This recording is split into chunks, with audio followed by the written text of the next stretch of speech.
Neural communication takes place at synapses and extrasynaptic sites outside of synapses. Diseases and disorders that interfere with neural communication can disrupt any aspect of neural function, from thinking to nerve muscle signaling to regulation of mood. This chapter discusses how synapses function using neurotransmitters, the role of neuromodulators at extrasynaptic sites, and neuromessenger, agonist, and antagonist. This chapter also covers some of the diseases and disorders caused by failure of neural communication. At a synapse, a neuron and a postsynaptic cell communicate. The postsynaptic cell can be any cell of an organ, gland, blood vessel, muscle, or another neuron.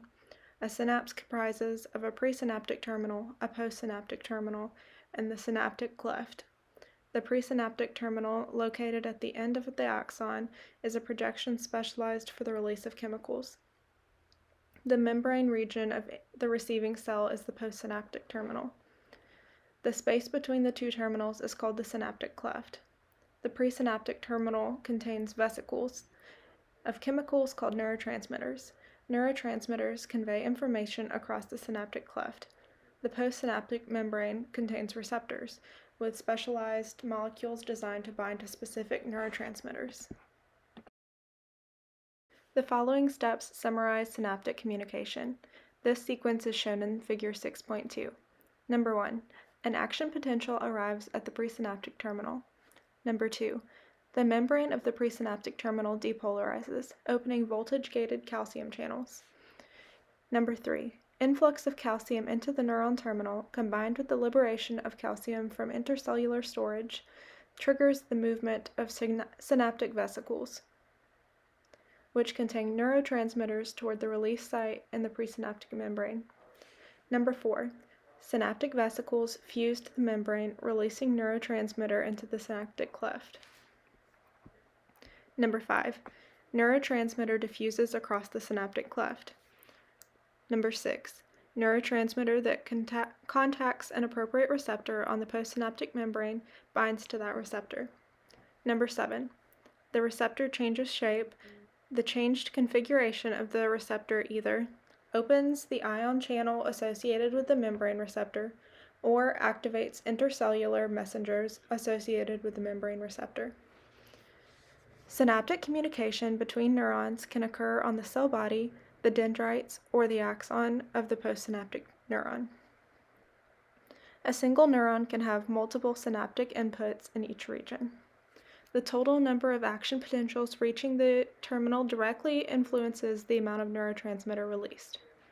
Strong excitatory stimuli to the presynaptic cell lead to a greater number of action potentials reaching the presynaptic terminal. Also, the duration of stimulus to the presynaptic cells influences the series of subsequent action potentials. When the presynaptic cell is stimulated for a longer time, the series of action potentials is longer.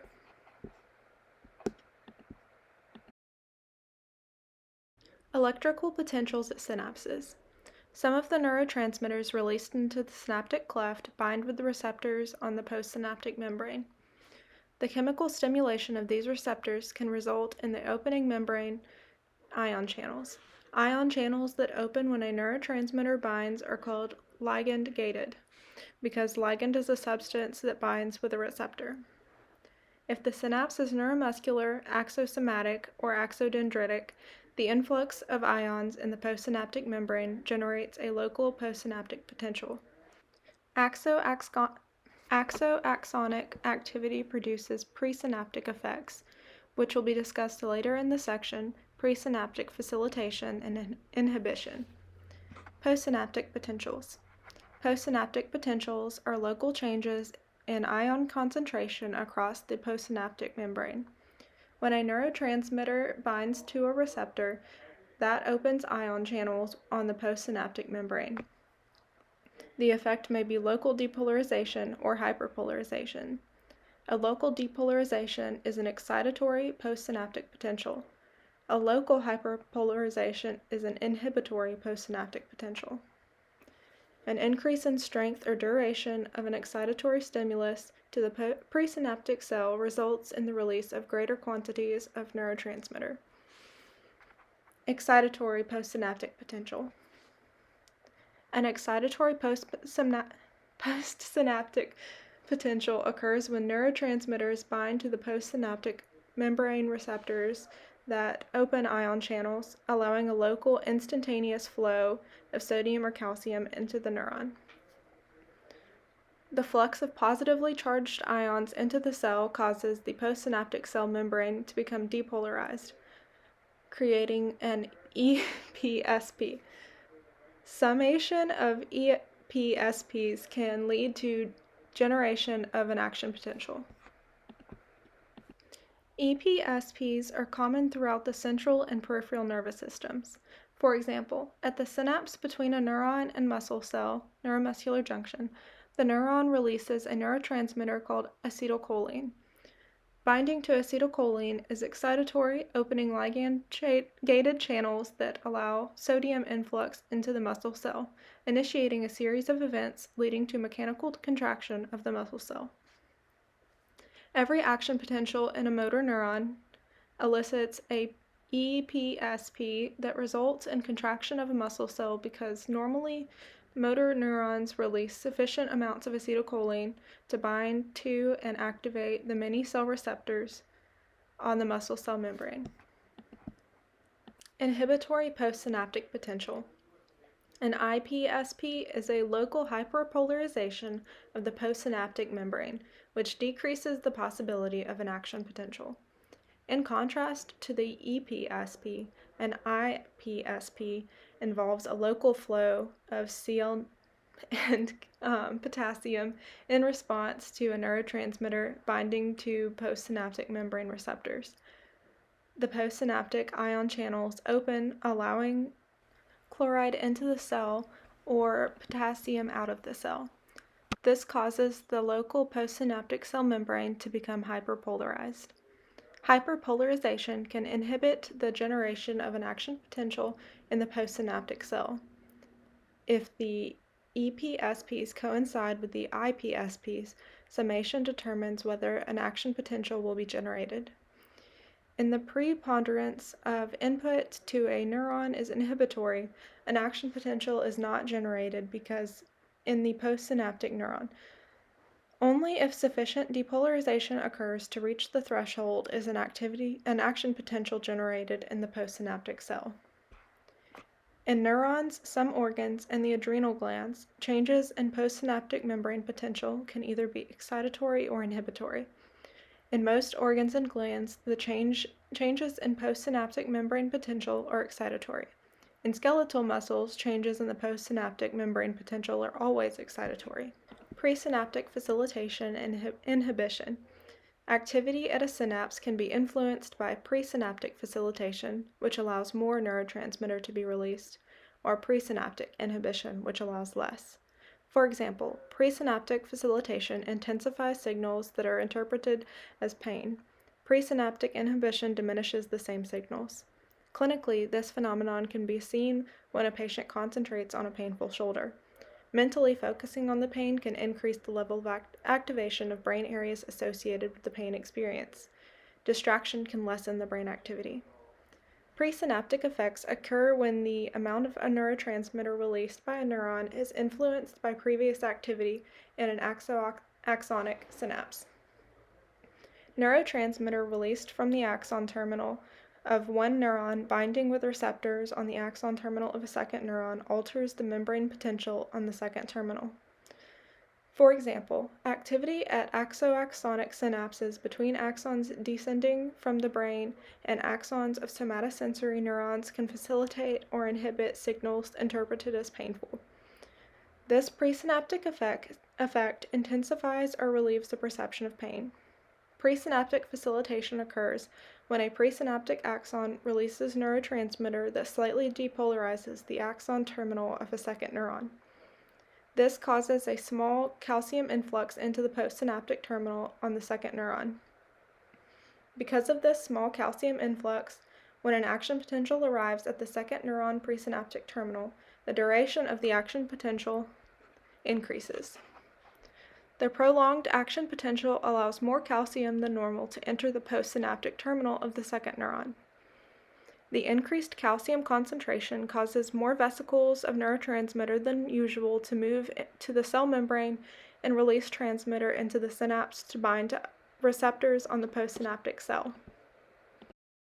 Presynaptic inhibition occurs when an axon releases neurotransmitter that is slightly hyperpolarizes the axonal region of the second neuron. When this happens, the duration of the action potential is decreased in the axon terminal of the second neuron owing the local inhibition of the axon terminal membrane. As a result of the decreased duration of the action potential, calcium influx is reduced. Accordingly, the inhibited neuron releases less neurotransmitter onto its target postsynaptic cell. When a therapist asks a patient to focus on the task at hand and to block out thoughts concerning the pain, the therapist is asking the patient to activate presynaptic inhibition. The release of neurotransmitters from an axon terminal can be facilitated or inhibited by the chemical action at the axoaxonic synapse. Neuromessenger is the general term for neurotransmitters and neuromodulators, the chemicals that convey information among neurons. Neurotransmitters are released by a presynaptic neuron and act directly on postsynaptic ion channels or activate proteins inside the postsynaptic neuron. Neurotransmitters may excite or inhibit the postsynaptic neuron, depending on the molecule released and the receptors present at the postsynaptic membrane. The effects of neurotransmitters are brief, lasting milliseconds to minutes. Neuromodulators are released into extracellular fluid and adjust the activity of many neurons. Neuromodulators alter neural function by acting at a distance away from the synaptic cleft. Their effects manifest more slowly than those of neurotransmitters. These effects persist for minutes to days. Table 6.1 summarizes the functions of neurotransmitters and neuromodulators. The same molecule can act as a neurotransmitter or a neuromodulator, depending on whether the molecule is released only at specific synapses or is released into the extracellular space. For example, substance P, a short-chain polypeptide discussed later in this chapter, acts as a neurotransmitter between certain neurons in the spinal cord, but as a neuromodulator in the hypothalamus. Most drugs administered to patients with diseases of the nervous system mimic the action of a neurotransmitter or a neuromodulator, or block the ability of the neurotransmitter or neuromodulator to interact with its receptor. Neurons often contain more than one neurotransmitter ready for release and may release multiple neurotransmitters simultaneously. The chemicals that most commonly function as neurotransmitters and neuromodulators are listed in Table 6.2. Researchers frequently identify new compounds as possible neurotransmitters. These findings greatly complicate the classification of neurons and synapses. This chapter focuses on the neurotransmitters and neuromodulators that have been characterized extensively. Neurotransmitters and neuromodulators are the chemicals released from the axon terminal. Their effects depend on the type of receptor they bind with. Neurotransmitter effects are local, acting on the postsynaptic membrane. Neuromodulators are released into the extracellular fluid and profoundly affect the function of many neurons. Synaptic receptors. Once a neurotransmitter is released into the synaptic cleft, it must bind to a receptor on the postsynaptic membrane to have an effect. Receptors on the postsynaptic neuron are typically named for the neurotransmitter to which they bind. For example, the receptors that bind to GABA are called GABA receptors. Most neurotransmitters can bind to several different types of receptors. The effect of neurotransmitter is based on the chemical itself, not on the chemical itself, but on the type of receptor to which it binds. For example, when acetylcholine activates skeletal muscle receptors, the effect is excitatory. When acetylcholine binds to cardiac muscle receptors, the effect is inhibitory. Postsynaptic receptors use two mechanisms to transduce signals. When activated, receptors produce fast or slow responses by, number one, ligated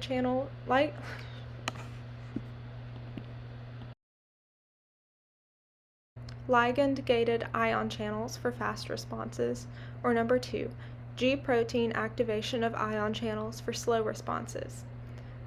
Ligand-gated ion channels. Ligand-gated ion channels consist of proteins that function both as receptors for the neurotransmitter and as ion channels. The gates of these channels open in response to specific chemical ligand binding to the receptor surface.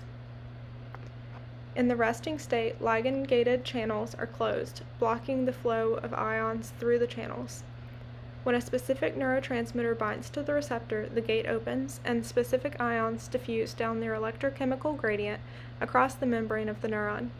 For example, when glutamate binds to a ligand-gated channel, sodium or calcium flows into the neuron, producing local depolarization. Inhibitory neurotransmitters also act by opening ion channels. When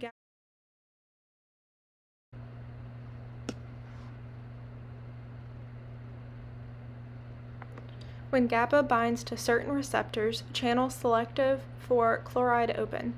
Chloride ions diffuse down their electrochemical gradient and into the cell, carrying the negative charge. The additional negative charge entering the cell hyperpolarizes the membrane, making it less likely to reach threshold and fire an action potential. Thus, some ligand-gated ion channels inhibit neuronal activation and others are excitatory. In general, ion channels will open and close rapidly as long as the neurotransmitter is present in the synaptic cleft. Some ligand-gated channels have shut-off mechanisms that inactivate the channel after a certain period of time, even when the ligand is still present in the extracellular fluid. All other receptors become inactivated when the neurotransmitter is removed from the synaptic cleft by degradation or by reuptake of the neurotransmitter back into the presynaptic axon terminal. Rapid and brief openings of the membrane channels occurs when a neurotransmitter binds to the receptor site of the membrane channel. Ion channel receptors act like a lock and key. The neurotransmitter is analogous to the key. Using the key opens the lock. G-protein activation of ion channels. G-protein activated in ion channels change the electrical excitability of neurons. Abnormal function of this system is involved in epilepsy, chronic pain, or drug addiction. Ion channels can be opened using G-protein coupled receptors, causing reactions slower than those of ligand-gated channels. G-proteins open ion channels by acting as shuttles inside the neuron. Subunits of G-proteins move between the neurotransmitter receptor and target ion channels. The target ion channels have receptor sites on the internal surface of the cell membrane. When a neurotransmitter binds to a G-protein receptor, the following sequence takes place. Number 1. The receptor protein changes shape and the G-protein inside the neuron becomes activated. Number 2. A G-protein subunit breaks free and moves to bind to a membrane ion channel. Number 3. The ion channel changes shape and opens. Extrasynaptic receptors. A neuromodulator binding at the extrasynaptic receptor activates a cascade of intracellular events using a G-protein second messenger system. Cascade of intracellular events. G-protein second messenger system.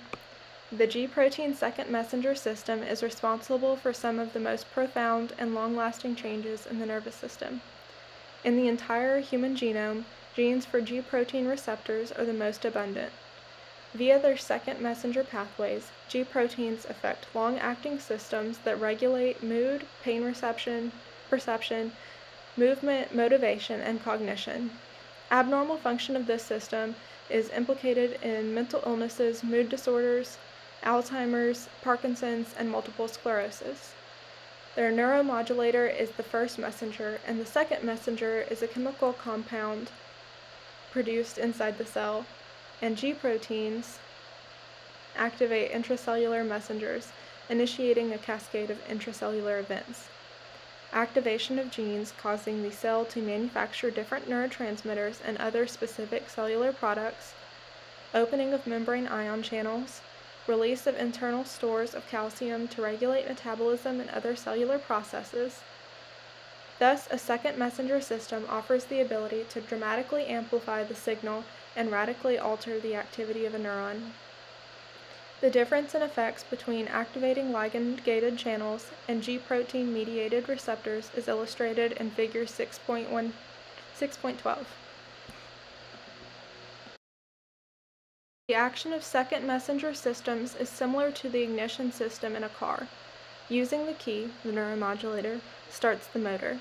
This activates several systems, lubricating, electrical, fuel, and air cooling, and causes the crankshaft to turn. Similarly, a second messenger initiates many different events inside the neuron. Neuromessenger agonist and antagonist.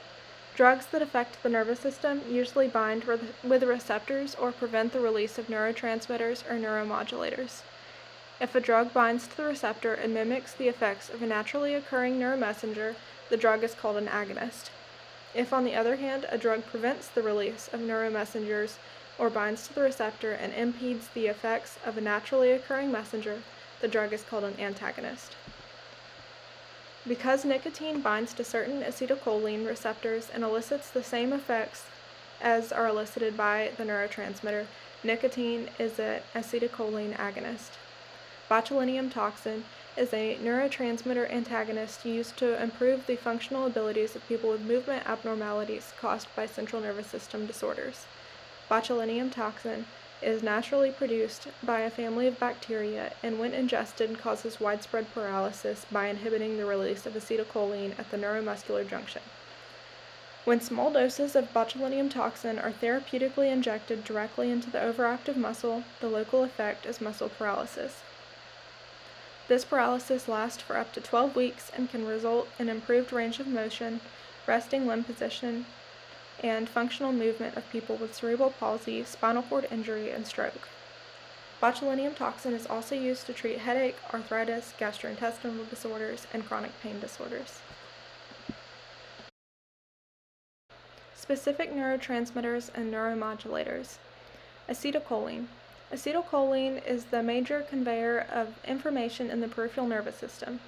All motor neurons that synapse with skeletal muscle fibers, use acetylcholine to elicit fast-acting effects on muscle membranes.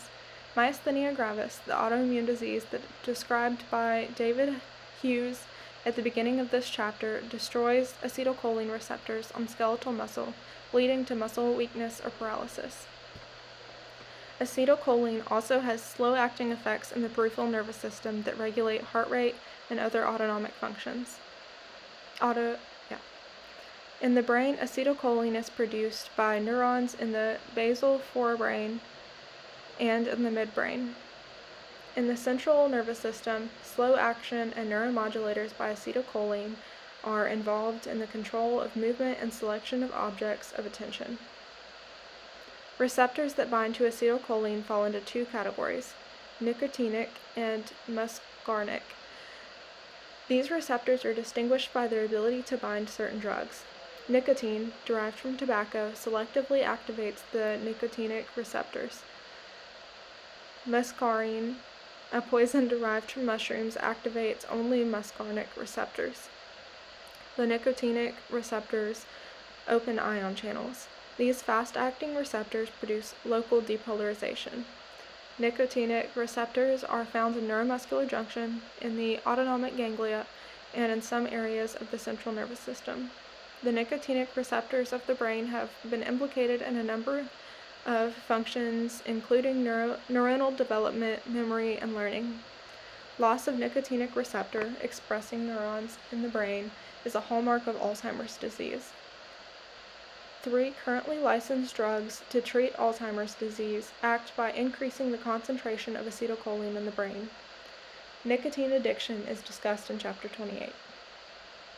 Muscarinic receptors are G-protein receptors. The actions of acetylcholine on muscarinic receptors mainly contribute to the regulation of cardiac muscle, smooth muscle, and glandular activity. Because the G protein system is slower acting than ligand-gated ion channels, the effects of acetylcholine on muscarinic receptors is slower and longer lasting than the effect of acetylcholine on nicotinic receptors. Table 6.3 summarizes information about acetylcholine. Amino acids. Amino acid transmitters include glutamate, glycine, and GABA. Glutamate, the principal fast excitatory transmitter of the central nervous system, has powerful excitatory effects on virtually every region of the brain, eliciting neural changes that occur with learning and development. Activation of some glutamate receptors cause fast depolarization of postsynaptic membrane. One type of glutamate receptor, the NMDA receptor, is essential for development and learning. These positive roles of NMDA receptors are further described in Chapter 7. In contrast, abnormal activity of NMDA receptors is associated with numerous disorders. The level of glutamate in the local environment of the NMDA receptors must be finely regulated because exposure of neurons to high concentrations of glutamate for only a few minutes can lead to excitotoxicity, the death of neurons from overexcitation. Overactivity of NMDA receptors may cause epileptic seizures. Changes in glutamate transmission are associated with chronic pain, Parkinson's disease, schizophrenia, and neuronal injury associated with acute stroke. The illicit drug phencyclidine binds to NMDA receptor and blocks the flow of ions, causing users to feel separate from their surroundings, to feel strong and invulnerable, and to experience hallucinations and severe mood disorders. Phencyclidine can cause acute anxiety, paranoia, and violent hostility, and occasionally psychosis, indistinguishable from schizophrenia. Amines function as neuromodulators. Amine neuromodulators include dopamine, norepinephrine, serotonin, and histamine. Together, the amine neuromodulators act in the brain to control many behaviors. Figure 6.13 illustrates the interplay between norepinephrine, serotonin, and dopamine to control mood, anxiety, appetite, motivation, and other emotions and behaviors. This interplay provides the brain with multiple redundant pathways to alter feelings and behaviors, but at the same time makes it very difficult to design drugs to treat specific psychologic disorders. For example, drugs designed to specifically inhibit impulsive disorder or behavior are likely to have side effects on emotions, cognition, aggression, and anxiety. Dopamine. Dopamine affects motor activity, cognition, and behavior. Dopamine action is associated with wanting a reward and thus motivates certain behaviors. Wanting a reward affects behaviors as important as eating and destructive as addiction. Dopamine is produced in the midbrain and activates at least 5 subtypes of receptors. All of the receptors use second messenger systems. In Parkinson's disease, dopamine levels are inadequate and can be supplemented by the drug L-DOPA.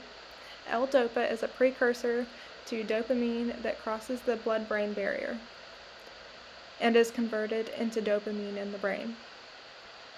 Signaling pathways that use dopamine have been implicated in the pathophysiology of schizophrenia. The involvement of dopamine in certain aspects of psychosis is demonstrated by the action of some antipsychotic medications that prevent the binding of dopamine to certain receptor sites. These drugs decrease hallucinations, delusions, and disorganized thinking. However, because these antipsychotic drugs prevent the binding of dopamine in motor areas of the brain, in addition to thinking areas, involuntary muscle contractions are a side effect of many of these medications. Cocaine and amphetamines directly affect dopamine signaling by interfering with dopamine reuptake into the presynaptic neuron. Impeding dopamine reuptake prolongs dopamine activity, allowing it to continue to bind and activate receptors repeatedly. Cocaine produces euphoria and stereotyped behaviors, including pacing and nail biting, by interfering with the action of the reuptake protein. Amphetamines energize users by increasing the release of dopamine and blocking dopamine and norepinephrine reuptake. The use of cocaine or amphetamines severely alters brain chemistry. The effects of a single dose of cocaine may last up to 5 days, and the effects of a single dose of methamphetamine may last up to 21 days. Norepinephrine. Norepinephrine plays a vital role in active surveillance by increasing attention to sensory information. The highest levels of norepinephrine are associated with vigilance, and the lowest levels occur during sleep. Norepinephrine is essential in producing the fight or flight reaction to stress. In the periphery, norepinephrine is released by neurons in the autonomic nervous system and is secreted by the adrenal gland. In the central nervous system, norepinephrine is produced in the brainstem, nuclei, the hypothalamus, and the thalamus. Overactivity of norepinephrine system produces fear and, in extreme cases, panic by acting on cortical and emotional regions.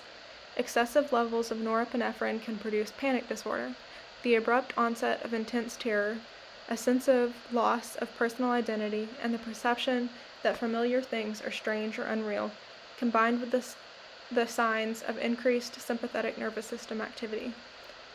Post-traumatic stress disorder also involves excessive norepinephrine. Veterans with post-traumatic stress disorder experience flashbacks to traumatic events, pain, grief, intrusive thoughts about the traumatic event, and loss of emotions when given a drug that stimulates norepinephrine activity.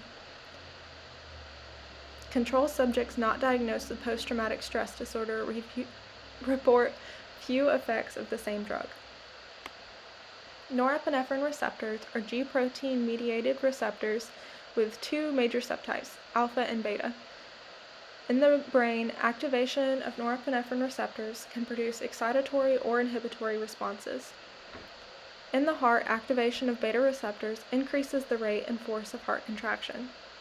Beta blockers, drugs that bind with B receptors and prevent activation of the receptors, prevent the sweating, rapid heartbeat, and other signs of sympathetic activation that may otherwise occur in stressful situations.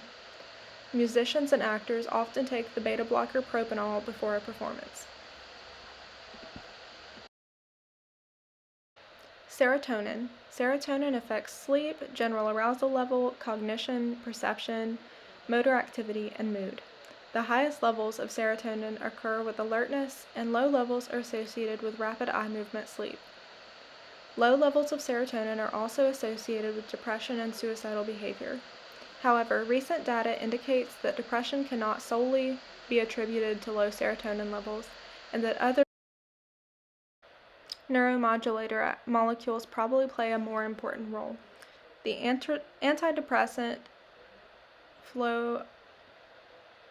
Prozac is a selective blocker of serotonin reuptake. By blocking serotonin reuptake, the drug ensures that serotonin will remain in the synapses longer, providing more opportunity for serotonin to bind with receptors. Serotonin receptors come in multiple forms and are coupled to different signaling pathways. Some are G-protein receptors, and others are ligand-gated channels. This diversity gives the system several ways of responding to the same neuromodulator. LSD, a hallucinogenic drug, activates one set of serotonin receptors. Histamine. As a neuromodulator, histamine is concentrated in the hypothalamus, an area of the brain that regulates hormonal function and increases arousal. Antihistamine medications are used to treat nasal allergies by blocking histamine receptors in nasal cells. However, antihistamines can also block histamine receptors in the brain, causing drowsiness as a side effect. Table 6.5 summarizes information about neuromodulators. Peptides. Neuroactive peptides can affect neuronal signaling by acting as traditional hormones, neurotransmitters, or neuromodulators. Peptides in the central nervous system may act as single neurotransmitters with the synapse but most work in conjunction with other neurotransmitters and neuromodulators. Opioid peptides. A group of neuroactive peptides are called the endogenous opioid peptides because they are produced within the nervous system and bind with the same receptors that the drug opium binds. This group includes endorphins, enkephalins, and dynophins. Opioids inhibit neurons in the central nervous system that are involved in the perception of pain.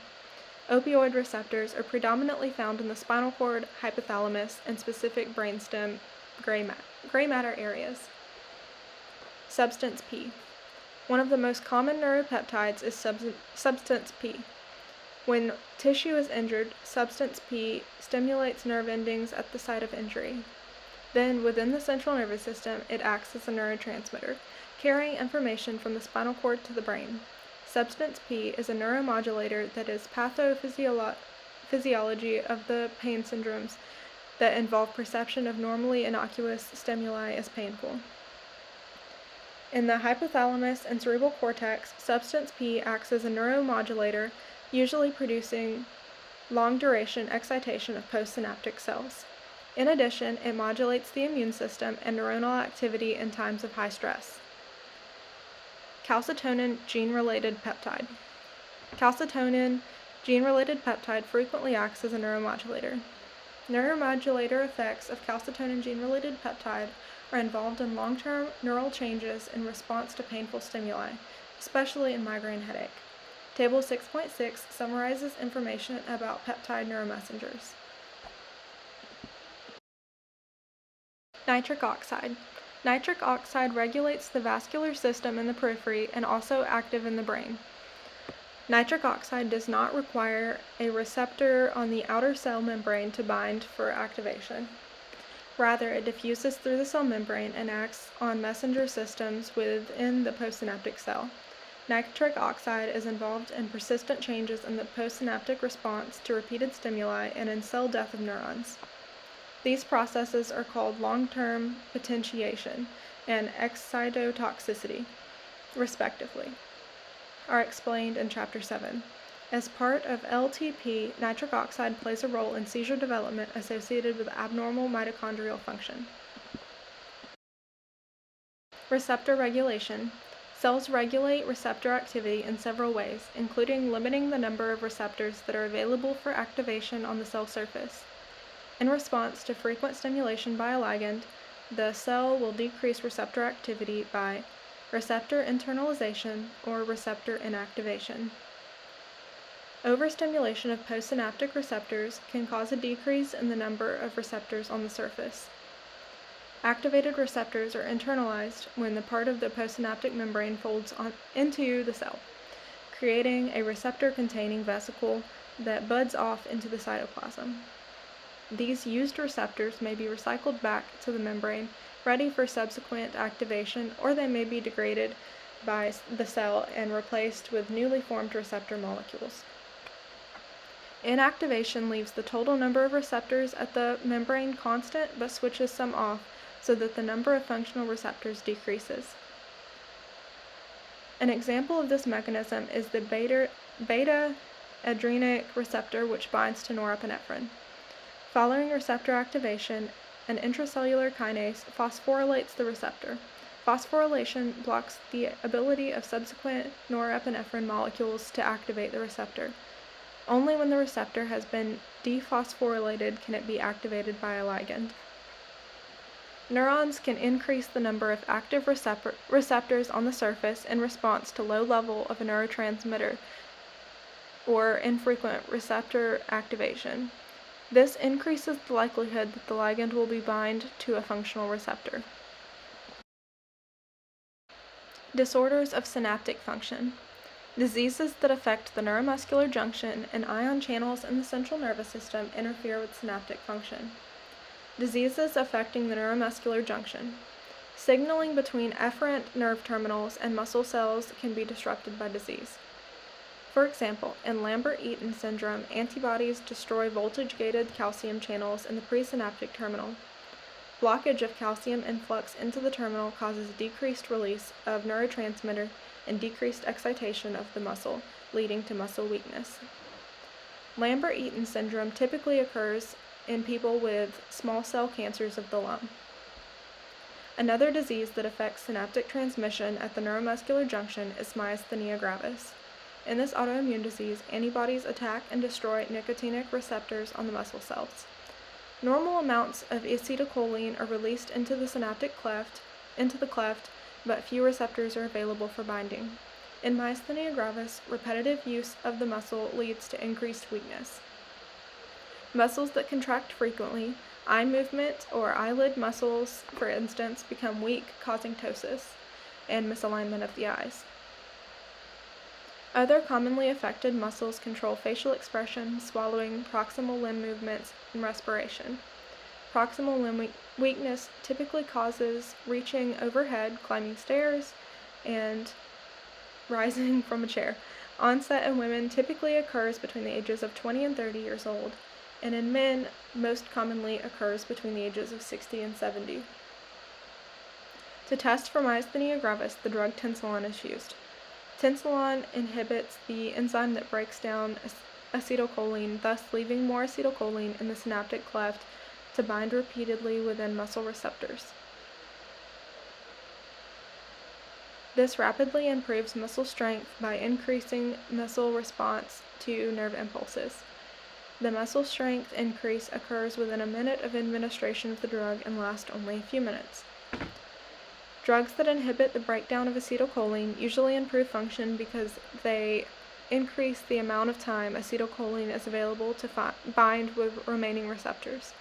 The autoimmune assault on acetylcholine receptors can be countered with removal of the thymus gland, an immune organ that functions abnormally in myasthenia gravis, contributing to the damage of acetylcholine receptors, immunosuppressive drugs, and plasmapheresis, the process of removing blood from the body, centrifuging the blood to separate plasma from cells, and then returning the blood cells and replacing plasma with a plasma substitute. These treatments produce a relatively good prognosis in myasthenia gravis. The survival rate is better than 90%. Occasionally, remissions recur in the course of disease, but stabilization and progression are more frequent outcomes.